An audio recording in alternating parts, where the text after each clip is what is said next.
کہ جب یہاں ہندو چلے گئے ہندوستان، اپنے اثاثے یہاں چھوڑ گئے اور ہمارا ایمان ساتھ لے گئے۔ اب بھی دیکھیں ہماری ساری عدالتی کارروائی انگریزی میں کہ غلامی کیا ہے، ذوق حسن زیبائی سے محرومی، جسے زیبا کہے آزاد بندے، ہے وہی زیبا۔ اس تاریکی میں روشنی کہاں تلاش کریں؟ آپ جہاں دیکھیں گے نا، اگر آپ کی تلاش ہو اصل میں روشنی کی تو آپ کو ضرور ملے گی۔ میں سمجھتی ہوں کہ ہمارا جو مستقبل ہے وہ انہی نوجوانوں کا، تو میں تو پاتی ہوں محنتی بھی ہیں، پرعزم بھی ہیں اور ذہین بھی ہیں۔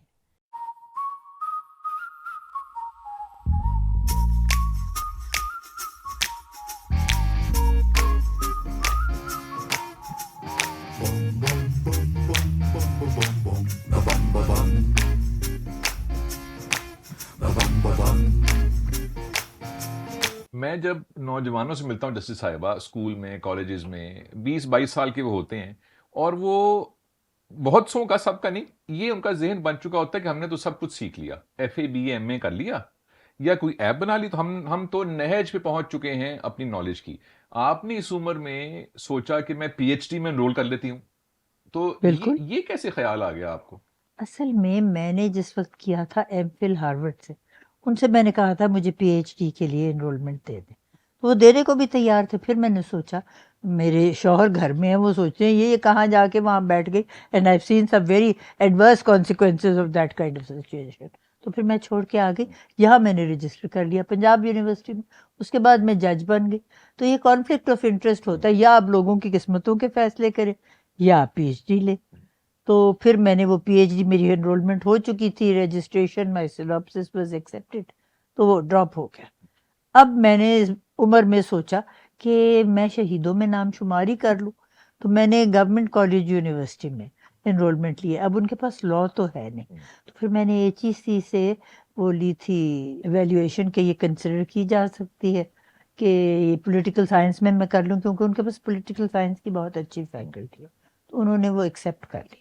اب میں لکھ رہی ہوں on the treatment of religious minorities in Pakistan, and I think it is a really serious subject which needs attention, کیونکہ انہی لوگوں نے تو، ہم بھی تو مائنورٹی تھے، اور ہم نے اس ملک کو جب بنایا تو سب مائنورٹیز ہمارے ساتھ تھی، اور قائد اعظم نے یہ کہا تھا 11 اگست کو کہ چاہے اپنے مندروں میں جائیں یا سیناگوگز میں جائیں یا ماسکس میں یا چرچز میں، you are the citizens of a free state and you can worship whatever you like and religion has nothing to do with the business of the state۔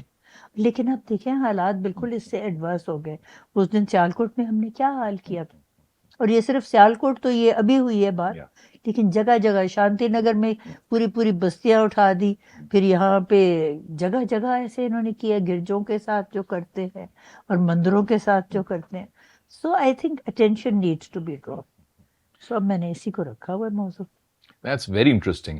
میں کبھی کبھی یہ سوچتا ہوں کہ ہم جب مناتے ہیں جشن آزادی 14 اگست کو یا 23 مارچ کو، جب بھی، تو مجھے لگتا ہے کہ شاید collectively we want freedom from freedom. We don't want to be free because freedom comes with responsibility. It comes with so many, it's with power. لیکن بھئی پھر کچھ کرنا بھی تو ہوتا ہے نا۔ تو ہم تو شاید اتنے غلام تو لفظ ٹھیک نہیں ہے، but we are victims of so many things internally. وہ کبھی ریلیجن کے نام پہ ہیں، کبھی اکنامکس کے نام پہ ہیں، کبھی ہیومن رائٹس کے نام پہ ہیں۔ سو فریڈم تو ایز سچ ہے ہی نہیں۔ اور میں کبھی کبھی سوچتا ہوں کہ شاید کون لوگ ہیں وہ، کیونکہ مجھے تو میں بھی اپنے آپ کو اقلیت ہی محسوس کرتا ہوں اپنے ملک میں۔ دیکھیں سارے تو اقلیت ہو گئے، فرقہ بندی ہے کہیں اور کہیں ذاتیں ہیں، کیا زمانے میں پنپنے کی یہی باتیں، تو ہم سارے تو اقلیت ہو گئے۔ اور وہ کہتے ہیں نا ان کے لیے آئے تو میں چپ کر کے بیٹھ رہی کہ میں نے تو کچھ نہیں کرنا، then they came for the others and I didn't do anything, then they came for me and there was nobody۔ سو یہی تو ہمارے حالات ہوئے ہیں آج کل۔ دیکھیں کتنے 75 سال ہو گئے پاکستان کو، اور جو کچھ بھی ہمارے یہاں صاحب اقتدار ہی ان کو کہیں، یا اس وقت جو ریاست کے بنے ہوئے ہیں اہل حکم برسر دربار، وہ کیا کر رہے ہیں کوئی سمجھ، اور کوئی ان میں سے فرق نہیں ہے، یا کہیں کہ جی یہ دوسرے سے بہتر ہے، سب ہی تو ایک جیسے۔ میرا خیال ہے اب خواتین کو کچھ چھیننا پڑے گا اپنا حق۔ دیکھیں 48% آبادی تو ہمیں کر دی ہے انہوں نے، لیکن وہ 48% بھی بھاری ہو سکتی ہے 52% پہ، تو دیکھیں کوشش تو کریں گے کبھی نہ کبھی. اچھا مجھے آپ سے ایک رومانٹک بات بھی کرنی ہے. وہ رومانٹک بات یہ ہے کہ جب شادی ہوئی آپ کی تو چاہتے ہوئے یا نہ چاہتے ہوئے ایک لیگیسی کا بوجھ ہے, ایک لیگیسی کی کسٹوڈین پھر آپ ہیں. پھر جہاں بھی جائیں گے بھئی وہ ایک تاج سر پر ہے. علامہ صاحب کی بہو ہیں, جسٹس صاحب کی بیگم ہیں. کس طرح بیہیویئر میں یا سوچ میں یا طرز زندگی میں اس چیز کا ملتقل ہوا کہ بھئی ایک لیگیسی میرے پاس ہے؟ یقیناً اس کا فرق تو پڑتا ہے.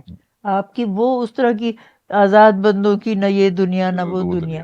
تو سوال یہ ہے کہ میں یہ سوچتی تھی ہمیشہ کہ کوئی انگشت نمائی نہ کر سکے کہ جی اگر علامہ کے گھرانے میں یہ کچھ ہو رہا ہے تو باقی لوگوں کو کیا ضرورت ہے کسی اصول پسندی کی. تو میں نے بچوں کو بھی یہی کہا کہ جی آپ نے کوشش کرنی ہے کہ کوئی انگلی اٹھا کے آپ کی طرف نہ کہے کہ انہوں نے کوئی غیر اصولی بات کی. اور اپنی تو میں یہ حالت تھی کہ جب بچے پڑھ رہے تھے تو میں پڑھنے چلی گئی, اور اس کے بعد میں نے اپنا لاء بھی بچوں کے پڑھنے کے ساتھ ساتھ ہی کیا. لیکن میں نے ہائی کورٹ میں داخلہ نہیں کیا. میں نے سوچا میں نے دہلیز نہیں پار کرنی جب تک میرے شوہر یہاں سے ریٹائر نہ ہو جائے, کیونکہ ہر ایک کے منہ پہ یہ بات ہوگی کہ جی ایک طرف تو شوہر جو ہیں وہ جج ہے اور دوسری طرف جو ان کی اہلیہ ہیں وہ عدالت میں پیش ہو رہی ہے, چاہے ان کے سامنے نہ ہو لیکن ہیں تو سارے ہی وہ برادری سمجھی جاتی ہے نا. پھر میں نے تب داخلہ لیا عدالت میں جس وقت وہ ریٹائر ہو گئے سپریم کورٹ سے. اس کی مجھے بہت بڑی ڈس ایڈوانٹیج ہوئی کیونکہ وہ پھر 10 سال کا ایک ہوتا ہے کہ آپ کے پورے ہونے ہوتے ہیں. تو پھر میرے 10 سال پورے نہیں ہوئے تھے جس وقت بے نظیر تشریف لائے, اور میں سمجھتی ہوں بے نظیر نے اپنی طرف سے بہت کوشش کی کہ خواتین کے لیے وہ جو بھی کر سکے نیک نیتی سے انہوں نے کی, لیکن ان کے پاس مینڈیٹ ہی نہیں. تو جو بھی ان سے ممکن ہوا انہوں نے ججز بھی بنائیں اور انہوں نے دوسرے بہت سارے جو تھے شعبے اس میں خواتین کو انڈکٹ کیا, لیکن کوئی بات بن نہیں سکی. اور دوسری باری تو جو کچھ ہم نے ان سے کر دیا ریاست نے ہی کیا میرا خیال ہے, اور ہم نہیں کہہ سکتے, وہ ناگفتہ بہ ہے کہ ہم نے کیا کیا. تو یہ تو ایک بوجھ ہوتا ہی ہے, اور میرا خیال ہے کہ تمام ان افراد پہ, یقیناً آپ پہ بھی یہ ہوتا ہے کہ آپ یہ سوچتے ہوں گے کہ کوئی ایسی بات نہ ہو جائے سرزد جس سے کوئی حرف اٹھے آپ کے آباء و اجداد پہ. تو میرا تو خیر تعلق جو تھا وہ بالواسطہ تھا, استائی تھا, بلا واسطہ نہیں تھا. لیکن پھر بھی مجھے اس بات کا احساس ہر وقت رہتا تھا کہ گھر میں ایک وہ صورتحال ہو کہ کوئی یہ نہ کہہ سکے کہ یہ اس طرح کیوں ہے. اور جتنی میری عمر ہے 48 سے کچھ زیادہ ہی ہے, کبھی ایسے نہیں ہوا کہ کوئی انگلی اٹھی ہو. تو وہ جیسے ہم نے بہت کچھ سیکھا تو ہم نے ان سے بہت کچھ سیکھا کہ بھئی ایسے ایک جو ڈگنیٹی ہوتی ہے خاندان کی اور لیگیسی کی, اس کا بھی خیال کرنا ہوتا ہے. گو کہ وہ ایک نیشنل لیول پہ بھی ہے لیکن فردی سطح کے اوپر بھی وہ ڈگنیٹی جو ہے وہ رہے. اچھا جو نوجوان لوگ ہیں, کوئی گاؤں کا ہے, کوئی شہر کا ہے, کوئی پرائیویٹ سیکٹر کا ہے, کوئی پبلک سیکٹر کا ہے, بہت سوں کو یہ اندیشہ ہے یا یہ گمان ہے یا ایک ان کی طبیعت میں ایک کڑواہٹ ہے کہ اس ملک میں نوجوانوں کے لیے کچھ نہیں ہے, سفارش بہت زیادہ ہے, اقربا پروری بہت زیادہ ہے, دھوکہ دہی بہت زیادہ ہے. سیاسی واقفیت ہے تو آپ کی ایکسیپٹ ہو جائے گی اپلیکیشن, نہیں ہے تو نہیں ہو پائے گی. تو جو دیانتدار ہے, عام خاندان سے تعلق ہے اس کا, وہ باہر دیکھتا ہے کہ میں امریکہ چلا جاؤں, میں یورپ چلا جاؤں, میں کینیڈا شفٹ ہو جاؤں. ان نوجوانوں کو کیا کہیں گی؟ ہمیں تو نوجوان چاہیے لیکن ان میں عزم بھی چاہیے, ان کی امید بھی چاہیے. تو اگر یہاں رہ کے وہ بجھے سے ہیں لیکن وہاں پہ وہ پھولوں کی طرح کھل رہے ہیں, تو انہیں کیا کہا جائے, کس طرح ان کو ایکسائٹ کیا جائے, انسپائر کیا جائے کہ ارے بھائی چلے چلو کہ وہ منزل ابھی نہیں آئی, تو ابھی جنگ جاری ہے. وہ میں سمجھتی ہوں کہ ہمارا جو مستقبل ہے وہ انہی نوجوانوں کے ہاتھ میں. 64% ہماری آبادی نوجوانوں کی ہے. اور میں تو کیونکہ اب کالج بھی جاتی ہوں, میں نے اپنا یہ ایک کیا تھا جو ریسرچ ٹیکنیک سیکھنے کے لیے 1 سال میں نے لگایا تھا یہاں گورنمنٹ کالج یونیورسٹی میں. تو میں تو پاتی ہوں محنتی بھی ہیں اور پر عزم بھی ہیں, اور وکالت تو میں کہتی ہوں اب بس ہی کر, اتنی زیادہ وکیل ہو گئے ہیں. کل میں گئی ہوئی تھی کانوکیشن پہ, Lahore college for women university نے بلایا ہوا تھا. میں نے دیکھا انہوں نے بے بہا شعبے کھولے ہوئے ہیں, قانون کا نہیں کھولا. میں نے کہا یہ کیا بات ہے, آپ خواتین کو قانون نہیں پڑھانا چاہتے؟ کہ نہیں, ہم نے کالا شاہ کاکو میں اب سوچا ہے کہ وہاں ہم نے قانون کا شعبہ کھولنا. میں نے کہا یہ تو بہت ہی اچھا کیا, اتنا دور کیا کہ باقی جو ہیں وکلا وہ آپ پہ اثر انداز نہیں ہو سکیں گے. تو یہ تو بات مجھے بہتر ہی کچھ آئندی لگی لیکن یہ ساری صورتحال ایسی ہے کہ دیکھیں ہنر ہو، اور میں بہت سرپرائز ہوئی ہوں، یہ میں اس میں سوشل میڈیا میں نہیں بلیو کرتی کیونکہ میرا خیال ہے دن رات لوگوں کا سوشل میڈیا میں لگ جاتا ہے، بالکل ٹھیک. لیکن میں واٹس ایپ میں ضرور مجھے میسیجز آتے ہیں. آج مجھے میسیج آیا کہ سب سے زیادہ امپلائڈ لوگ پاکستان کے رہائشی. اچھا یہ مجھے بڑی انکریڈیبل سی بات لگی، کیونکہ وہ کہنے لگے کہ جی آپ دیکھیے کینیڈا سے لے کے یونائٹڈ اسٹیٹس میں اور یونائٹڈ کنگڈم میں اور سارے یورپین کنٹریز میں unemployment is at its peak especially because of COVID, لیکن پاکستان میں وہ صورت نہیں. اب بات یہ ہے جہاں انسان سیلف امپلائڈ ہو نا، اس کو کوئی نہ کوئی روزی روٹی کا موقع مل جاتا ہے، اور وہ تبھی ہو سکتا ہے اگر آپ کے ہاتھ میں ہنر ہو. اور اگر آپ نے پڑھنا ہے، F A B A M A کی ڈگری لینی ہے، ایل ایل بی کی لینی، ساتھ یہ ہے آپ ترخانہ کام سیکھیں، آپ یہ مستری کا کام سیکھ لیں، اور کچھ نہیں تو آپ اینٹیں اٹھانا سیکھ لیں. اینٹیں اٹھاتے اٹھاتے اس سے آپ آگے ترقی کریں گے تو کچھ نہ کچھ آ جائے گا. تو اس طرح، اور ہمارے یہاں کنسٹرکشن میں تو بہت کام ہو رہا ہے.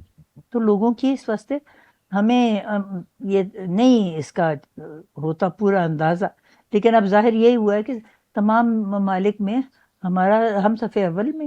اور اگر واقعی ہے اور یہ نوجوانوں کو روزی مل رہی ہے تو میں سمجھتی ہوں یہ بہت اچھی بات ہے. اور قائد اعظم نے تو 3 چیزوں سے منع کیا تھا کہ آپ یہ ان سے بہت اپنا احتیاط کیجیے گا: جابری، نیپوٹزم اینڈ کرپشن.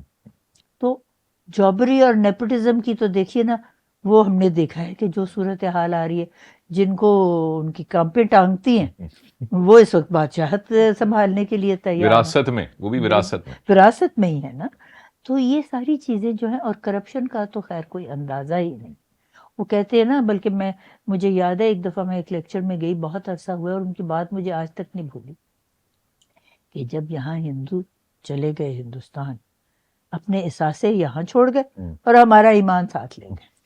تو وہ واقعی یہ ہوا کہ چاہے آپ نے کبھی ہندوستان کی شکل دیکھی بھی نہیں، آپ نے یہ کہہ دیا کہ جی میرے وہاں پہ اتنے باغات تھے، اتنی میرے پاس جگہ تھی. اور لیاقت علی خان سے یہ جب کہا گیا کہ جی آپ اپنی کلیم بھی تو ڈالیں، آپ نے کہا جی ایک دفعہ آپ نے بات کی ہے، یہ دوبارہ بات نہ کیجیے گا. اتنے لوگ آئے ہیں جن کے لیے کچھ بھی نہیں ہے ابھی تک یہاں، ان سب کی تسلی ہو جائے گی تو پھر آپ مجھ سے بات کیجیے گا. اور مجھے کیا ہے، مجھے اللہ تعالیٰ نے قیادت اس ملک کی دی ہے، میں وزیر اعظم بنا ہوں، یہ بھی چھوٹی سی بات تو نہیں، اور مجھے اور کچھ نہیں چاہیے. اور جس وقت ان کو شہادت ملی وہاں لیاقت باغ میں، پھٹی ہوئی بنیان ان کے زیب تن تھی، اور ان کے جو جرابیں تھی نا ان پہ رفو لگا، 3,000 روپے ان کے اکاؤنٹ میں تھے. ایسے لوگ بھی گزرے. آج آپ دیکھیے وہ ہر ایک سمجھتا ہے کہ میرے گھر میں فانوس دوسرے کے گھر سے اچھا ہو، اور وہ اٹلی سے آئے یا چیکوسلوواکیا سے آئے، اور جو بھی چیزیں ہیں وہ امپورٹڈ ہو. مجھے سمجھ نہیں آتی جب یہ قیادت جو بھی سنبھالتے ہیں تو یہ اس میں اپنے منشور میں یہ نہیں رکھتے کہ ہم باہر سے کچھ بھی نہیں لیں گے. ابھی میں نے پڑھا تھا اخبار میں 2-4 دن ہوئے کہ $100 ملین کی ہماری ویکلی ایکسپورٹس ہو رہی ہیں. کیا ہم ایکسپورٹ کر رہے ہیں؟ میری تو سمجھ میں یہ بات نہیں آئی. ہوگی کوئی چیز ایسی جس کا ہمیں علم نہیں ہے، لیکن کرنا تو یہی چاہیے. یہاں ہر چیز بنتی تھی. جب میں نے یہ گھر بنایا 50 سال پہلے، کوئی چیز میں نے اس میں امپورٹڈ نہیں لگائی، ہر چیز ملتی تھی. اب یہ آپ دیکھیں کہ آپ بتی ٹوٹ گئی، اور وہ بھی ماشاءاللہ یہ ٹیلی ویژن والے آتے ہیں نا، ان کا کوئی نہ کوئی، تو اب وہاں بازار جائیں تو میں نے کہا جی لوکل بتی مجھے اس کے ساتھ کیجیے، کوئی بننی بند ہو گئی. سب ہماری جو ہے نا اس طرح کی انڈسٹریز وہ بند ہو گئی، کیونکہ باہر کے ممالک سے آتی ہیں چیز اور وہ ناقص ہوتی ہے، لیکن ہم ان کو لیتے ہیں بڑے شوق سے. اور اس کا نتیجہ یہی ہے کہ ہماری اپنے یہاں جو ہے مصنوعات، ان کو پنپنے کا موقع نہیں ملتا. ہمیں تو اس بات میں ایک ہونی چاہیے پرائیڈ کہ ہمارا جو ہے جو بھی یہاں پہ اثاثہ ہے. اور قائد اعظم نے تو یہ بات کی تھی کہ ہمارے پاس نیچرل ریسورسز بھی ہیں، مصنوعات بھی ہیں، اور ہماری خواتین بھی اگر مردوں کے ساتھ صفا راہ ہو جائیں ملک کی ترقی میں تو ہمارا ملک ترقی یافتہ ممالک کی صفحے اول میں ہو سکتے ہیں. لیکن ہم نے ان کی بات نہیں سنی، ہم نے ان لوگوں کی بات سنی جو سننی چاہیے ہی نہیں تھی. اچھا، مجھے ایک چیز بہت دکھتی ہے، شاید میرا تعلق اس خاندان سے ہے جیسے آپ کا ہے، علم دوست خاندان ہے یہ، جن کو پڑھنے کا شوق ہے، پڑھانے کا شوق ہے.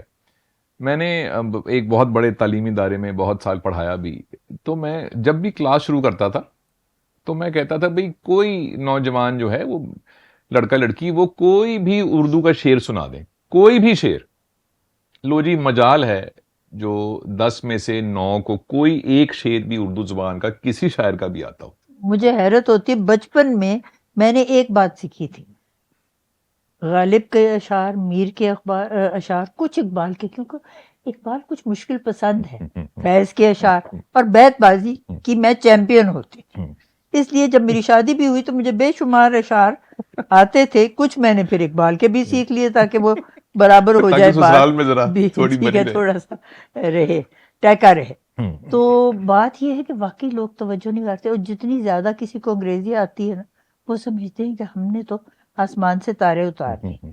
اور اسی کے لیے تو اقبال نے کہا ہے کہ غلامی کیا ہے، ذوق حسن زیبائی سے محرومی، جسے زیبا کہے آزاد بندے، ہے وہی زیبا. اب ہماری قومی زبان، یہ ٹھیک ہے قائد اعظم نے جس وقت شروع میں کہا تو وہاں بنگال میں اس کے اوپر رائٹس بھی ہو گئے، تو میرا خیال ہے انہوں پوری طرح ان کو اس بات پہ نہیں تھا ابھی قابو کے بات کس ڈھنگ سے کرنی ہے. اس سے پھر ہمیں بہت نقصان بھی ہوا اور کوئی سیٹ بیک بھی ہوا. اب بھی دیکھیں ہماری ساری عدالتی کاروائی انگریزی میں ہوتی، حالانکہ جب میں نے پریکٹس کرنی شروع کی، اور میں نے پریکٹس کرنی شروع کی جس وقت میرے شوہر ریٹائر ہوئے تھے سپریم کورٹ میں، کوئی میرے پاس کیس نہیں ہوتا تھا، تو اسٹیٹ کیسز ان زمانے میں 100 روپے کا ایک کیس ملتا تھا، وہ میں کرتی تھی. اب وہ سائل اکثر ہوتے تھے لوگ جن کو انگریزی نہیں آتی تھی، گاؤں سے یا ایسی جگہ سے آتے تھے، تو اس وقت تک یہ اجازت ہو گئی تھی کہ آپ اردو میں یا انگریزی میں بحث کریں. تو میں نے اپنی بحث ہمیشہ اردو میں کرنی، تاکہ جو میرے ساتھ آئے ہیں ان کو پتہ تو ہو کہ میں کیا بات کر رہی ہوں. جب ان کو پتہ ہی نہیں تو بعد میں جس وقت ایک فریق نے تو ہارنا ہے، ایک نے جیتنا ہے، تو جو ہار گیا اس نے کہا جی وکیل مل گیا، جج مل گیا، ریڈر مل گیا، کوئی نہ کوئی الزام تراشی ہوتی تھی. اگر جب بات ان کی سمجھ میں ہے، جو بات انہوں نے مجھے بتائی ہے میں نے تو وہی دہرانی ہے. سو میں سمجھتی ہوں یہ ہمیں سب کو بات جو ہے سمجھ لینی چاہیے. اور اسکولوں کالجوں میں اب یہ پتہ نہیں ہے جو ایک کامن نصاب ہے یہ کیسے کام کرے گا، کیونکہ ہم تو فیڈرل ہماری ہے ساری سسٹم، اور ہم جن 4 صوبوں پہ اب ہمارا ہے قائم ہوا وفاق، ان کی اپنی اپنی روایات ہیں، اپنی اپنی زبانیں ہیں، اپنا اپنا ڈھنگ ہے سوچ کا. تو اس لیے کامن کریکولم میری تو سمجھ میں نہیں آتا کہ کیسے لاگو ہوگا، لیکن جب سے کھائیں گے تو پھر اس کا ذائقہ بھی پتہ لگ جائے گا کہ کیا ہونا. کتنی اہم ہے اپنی زبان؟ چلو ہماری قومی زبان اردو ہے، لیکن علاقائی زبان کسی کی پنجابی ہے، پشتو ہے، سندھی ہے، بلوچی ہے، وہ بھی اس میں بھی کیا کیا کمال شاہکار تخلیق ہوئے ہیں شاعری کے اور نثر کے، اور اردو میں تو ہیں ہی. تو ہم نے پہلے تو یہ کام کیا کہ مجھے یاد ہے ہمارے بچپن میں ہمارے بزرگوں کو سب کو فارسی بھی آتی تھی، جی تو وہ فارسی میں گفتگو بھی کرتے تھے اور شاعری کا لطف بھی لیتے تھے، اور میں حیران ہوا کرتا تھا. اور وہ کہتے تھے بھئی ہمارے بچپن میں تو ہم فارسی پڑھا کرتے تھے. تو پہلے تو ہم نے فارسی ختم کی جس میں علامہ صاحب کا اتنا خزانہ موجود ہے. پھر ہم نے آہستہ آہستہ جانتے ہوئے یا نہ جانتے ہوئے اردو سے بھی جو مزاج ہے لوگوں کا، بچوں کا بالخصوص، وہ ہٹا دیا. اب تو نہ کوئی اردو پڑھتا ہے نہ سمجھتا ہے، بلکہ اردو نہ سمجھنے کو ایک فخریہ پیشکش سمجھا جاتا ہے. تو اگر اردو سے رشتہ کٹ گیا تو میر سے، اقبال سے، فیض سے، غالب سے، ان سب سے رشتہ کٹ جائے گا. اور اس کے علاوہ تو بہت کچھ اور بھی ہے، بھی روایات بھی ہیں آپ کی، نثر بھی ہے، اتنا کچھ ہے. وہ جو زمین جس پہ ہم کھڑے ہوتے ہیں، ارے بھائی وہ زمین زبان پہ کھڑی ہوگی نا، ورنہ کس پہ کھڑی. تو کتنا اہم ہے کہ نوجوان نسل جو ہے وہ اپنی زبان سے جڑی رہے، اپنی علاقائی زبان سے بھی. اور پہلے جو میرا خیال ہے 5 سال جو ہیں اسکول کی تعلیم کے، گھر میں جو ماں تربیت دیتی ہے تو اپنی زبان میں ہی دیتی ہے نا.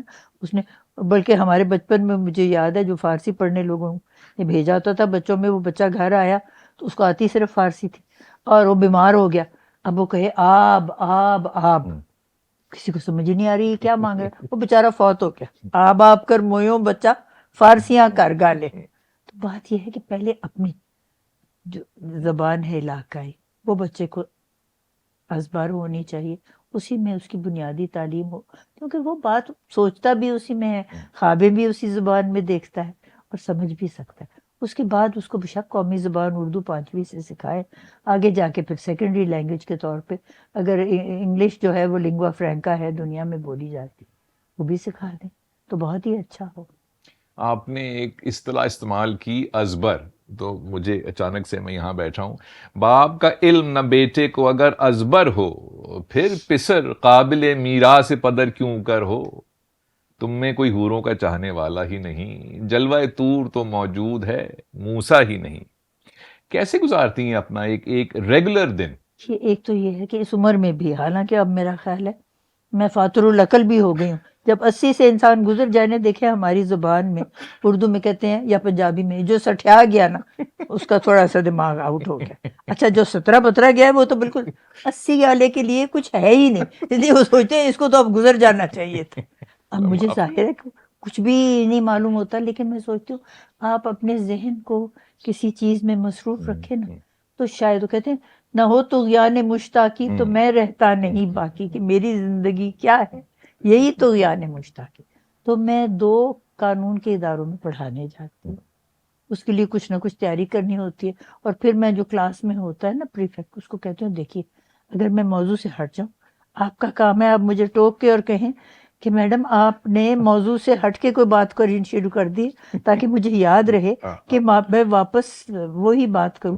لیکن ان کو تو خود ہی نہیں ہوش ہوتی. اب میں نے ان سے کہا کہ آپ نے مجھے کل میں نے کلاس میں کہا، آج تو چھٹی تھی، کہ آپ نے وقف اور ٹرسٹ ان کے درمیان بتانا ہے کہ فرق کیا ہے، اور ایک یہ بتانا ہے کہ ڈاکٹرن آف سائپریز جو ہے وہ کیا ہے، اور کیا اردو میں اس کے لیے کوئی لفظ ہے. کسی نے دیکھا ہی نہیں ہوا. مجھے یاد ہے دنیا میں طریقہ سوکریٹک یہ ہوتا ہے کہ آپ دیتے ہیں سوال شاگرد کو کہ وہ تیاری کر کے آئے، اور پھر آپ ان سے پوچھتے ہیں، اور اگر وہ جواب میں کچھ بات رہ جائے تو آپ ساتھ اس میں شامل ہو جاتے ہیں. لیکن اس طرح تو ہم کبھی کسی کو کچھ نہیں سکھا سکتے. اگر وہ پہلے سے گھر سے سوچ کے آئیں گے جی استاد جانے اور یہ کام جانے، تو یہ بہت مشکل کام ہے. یہ ہمیں تھوڑی سی تبدیلی اپنے جو ہے نا معاشرے میں لانی پڑے گی، اور شعور جو ہے نا بچوں کا، وہ یہ قانون کے شعبے میں خاص طور پہ، کیونکہ میں نے دیکھا ہے گورنمنٹ کالج یونیورسٹی میں قانون کا شعبہ اب شاید شروع کر رہے، باقی شعبوں میں ان کی بہت اچھی سوچ ہے بچوں کی، اور محنت بھی کرتے ہیں، لائبریری بھی استعمال کرتے ہیں. ہمارا تو یہ گوگل کھولا جو مرضی دل میں کیا نکال دی. تو کسی کو کہا کہ اچھا جی آپ قائد اعظم محمد علی جناح پہ کچھ بات لکھ کے لائیں، اور یہ کہا جو چھاونی میں لوگ کہتے ہیں وہ ذرا زیادہ سمجھے جاتے ہیں عقل مند. آج تو خیر دینی ہونے کا. تو ایک بندے نے کہا محمد علی flies like a butterfly and stings like a bee. یہ قائد اعظم کے بارے میں انہوں نے معلومات بتائی. اب یہ انہوں نے بینر بھی بنا دی. اب یہ سوچیے یہ ہماری اگر ہے میراث تو ہم کیا جانتے ہیں. اچھا اتنی کامیاب اتار چڑھاؤ تو بے شمار ہوتے ہیں زندگی میں، کون سا میموریبل، بہت سارے ہوں گے، کون سا میموریبل مومنٹ ہے professionally and personally that you look back at some times and you pat yourself on the back, ارے بھائی یہ لطف آیا تھا، یہ اچھا ہو گیا تھا کام، مزہ آیا تھا یہ بس میں یہ کوشش ہمیشہ کرتی، جس وقت مجھے عدالت میں جگہ ملی تو میں نے سمجھا میرے لیے تو یہ بہت بڑا اعزاز ہے کہ میں وکالت سے عدالت میں آ گئی ہوں. تو ہر روز صبح میں نے دعا کرنی اللہ تعالیٰ مجھ سے غلطی نہ کوئی ہو.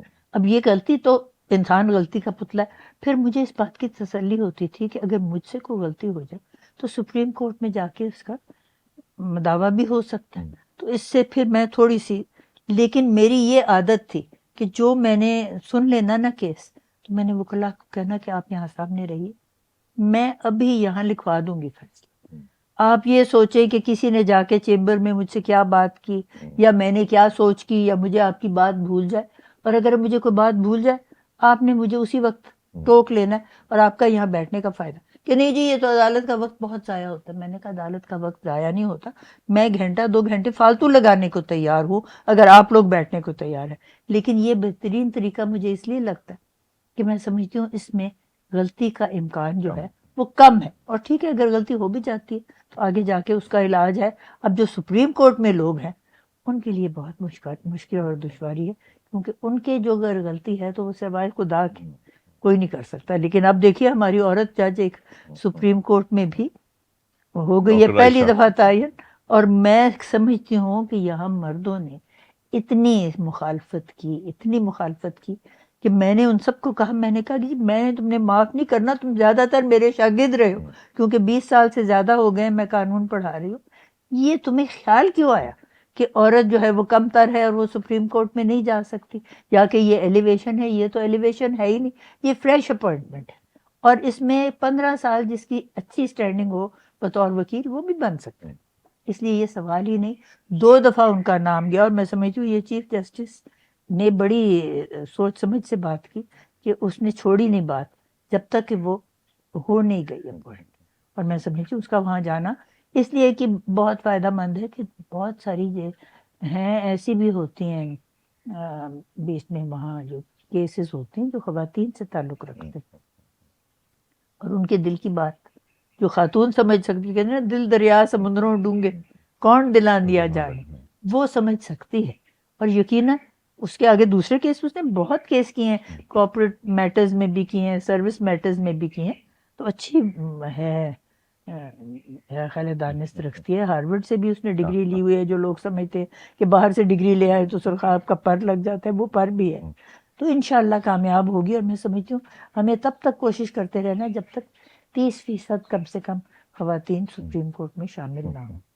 تو اب تو رستہ بن گیا. جی ابھی ہاں تو جیسے دیکھیں پہلا بالکل خطرہ ہوتا ہے بارش ہموار کا. ہو گیا تو انشاءاللہ ہوگا ایسا. اچھا مجھے اس بات پہ خوشائن قسم کی حیرانی ہوتی ہے کہ آپ نے اتنے سال منسلک رہیں انصاف کے شعبے سے اور پاکستان میں جو انصاف کا شعبہ ہے یا عدالتی نظام ہے وہ کوئی بہت زیادہ ٹرانسپیرنٹ اور کریڈیبل نہیں ہے. انسان کوشش تو کر سکتا ہے. میں نے تو آپ کو طریقہ بتا دیا جو میں نے اپنایا تھا. تو ظاہر ہے اس میں آپ نے بہت ساری ناانصافی دیکھی ہوگی جو کہ آپ کی ذات سے دور ہے اور اس میں کوئی عمل دخل نہیں ہے. تو طبیعت میں کڑواہٹ کیوں نہیں آئی؟ ایک ڈسلوژنمنٹ کیوں نہیں آئی؟ دیکھیے آپ ہر ایک کے اعمال کے ٹھیکیدار نہیں. آپ نے صرف دیکھنا ہے کہ بھئی کیا وہ اقبال نے فرمایا ہے رائے بے شمشیر ہے دست قضا میں وہ قوم کرتی ہے جو ہر زمان اپنے عمل کا حساب. پہلے میں اپنے عمل کا حساب کروں تو پھر میں کسی کا حساب کروں. میں پہلے آپ کا احتساب کرنے لگوں اپنے عمل میں گریبان میں جھان کے دیکھتی کوئی نہیں. کوئی مجھے کہہ رہا تھا کہ جی وہ جو واقعہ ہوا سیالکوٹ میں ہمیں تو اتنی شرم آتی ہے کہ ہم دنیا کو کیا منہ دکھائیں. میں نے کہا آپ دنیا کو چھوڑیں اپنے ضمیر کو کیا جواب دیں گے؟ جو اپنے ضمیر کو جواب آپ دے سکتے ہیں تو پھر دنیا کو بھی دے سکتے ہیں اور یہ نہیں کر سکتے تو پھر کسی کو.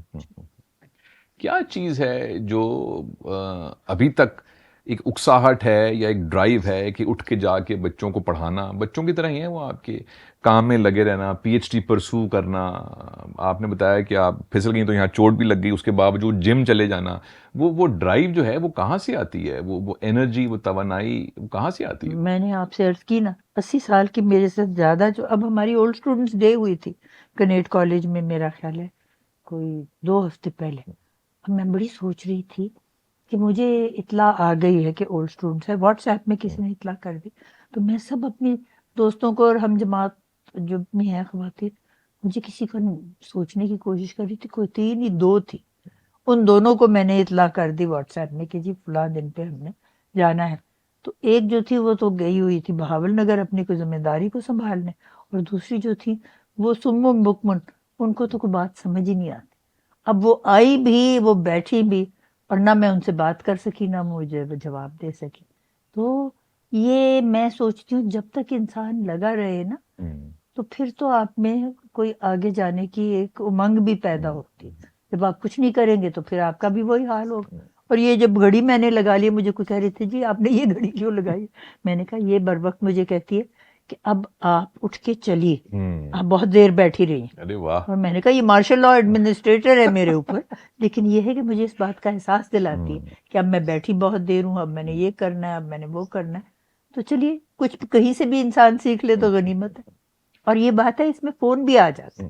اب اگر میرا فون دور ہے نا تو یہ گھڑی جو ہے اس میں آ گیا کسی کی کال فیلڈ شاید آپ ہی کی ہو تو یہ بھی پتہ لگ جاتا ہے کہ کیا ہو رہا ہے.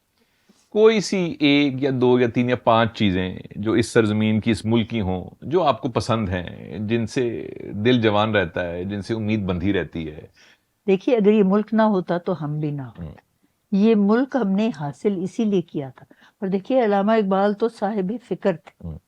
وہ کر نہیں سکتے تھے جو کام قائد اعظم کی قیادت میں ساری قوم نے کیا. اور قائد اعظم اردو نہیں بولتے تھے وہ صرف انگریزی بولتے تھے. لیکن جب وہاں پہ انہوں نے خطاب کیا یہی آج یوم پاکستان کی قرارداد ہے تو جب وہ وہاں انہوں نے خطاب کیا انگریزی میں پن ڈراپ جس کو کہتے ہیں نا سائلنس تک کوئی بولا نہیں. تو کسی نے پوچھا جرنلسٹ نے کہ آپ نے کیا سنا, آپ کو کیا سمجھ آئی؟ انہوں نے کہا جی ہمیں اور کچھ بھی نہ سمجھ آئے, ہمیں یہ سمجھ آئے کہ یہ جو شخص ہے یہ ایماندار ہے, دیانتدار ہے, اس کے دل میں وہ بات ہے جو ہمارے لب پہ نہیں آ سکتی, تو اس لیے جو بھی کہہ رہے ہیں ہم اس کو ماننے کو تیار ہیں. تو یہ ایک ہوتی ہے کہ آپ کی امید جو ہے اس پہ قائم ہوتی ہے. اور میں سمجھتی ہوں کہ پاکستان کی وجہ سے ہم جو ہیں وہ آج ہے, یہاں کی مٹی ہمیں عزیز ہے, گھاس ہے, یہ پھول ہے. دیکھیں اب میں کوئی اتنا پھولوں میں نہیں ہوں ایکسپرٹ, لیکن جو میرا مالی ہے اس نے کچھ وقت میں سیکھ لیا, خاک روب کے طور پہ آیا تھا وہ مالی بن گیا, جو پہلے مالی تھا اس کو میں نے خنسامہ بنا لیا. تو یہ ترقی کے منازل انسان خود بھی گزرتا ہے, دوسروں کو بھی گزرنے کا موقع دیتا ہے.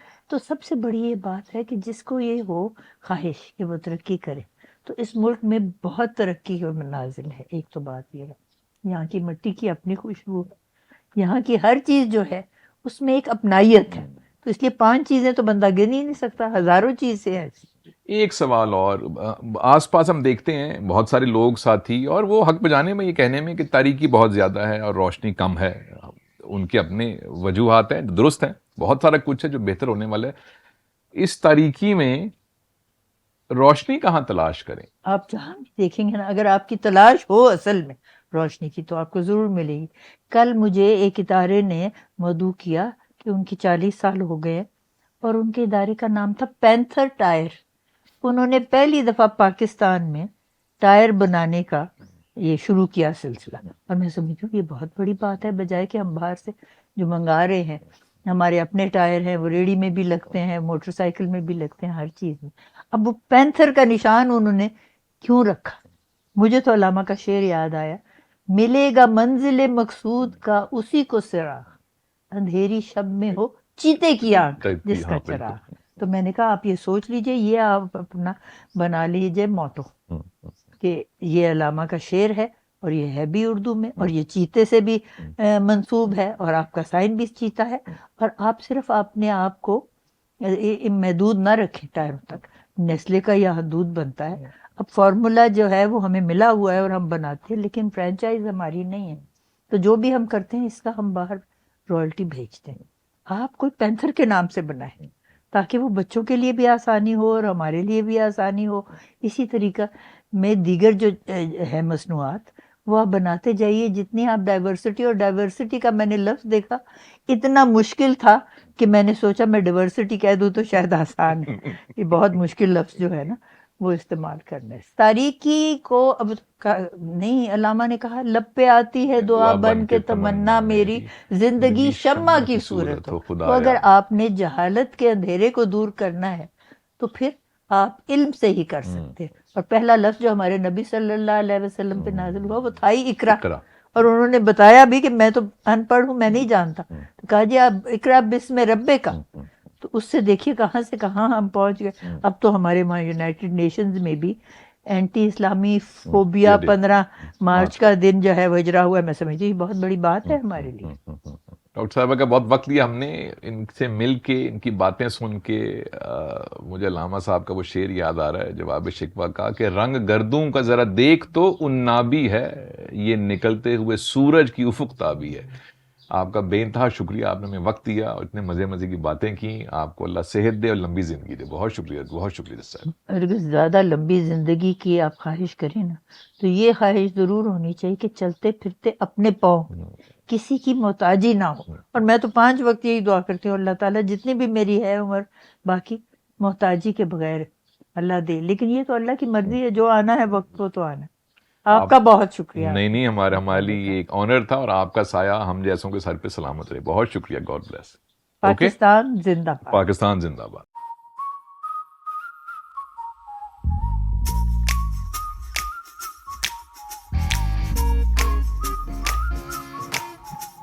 Boom, boom.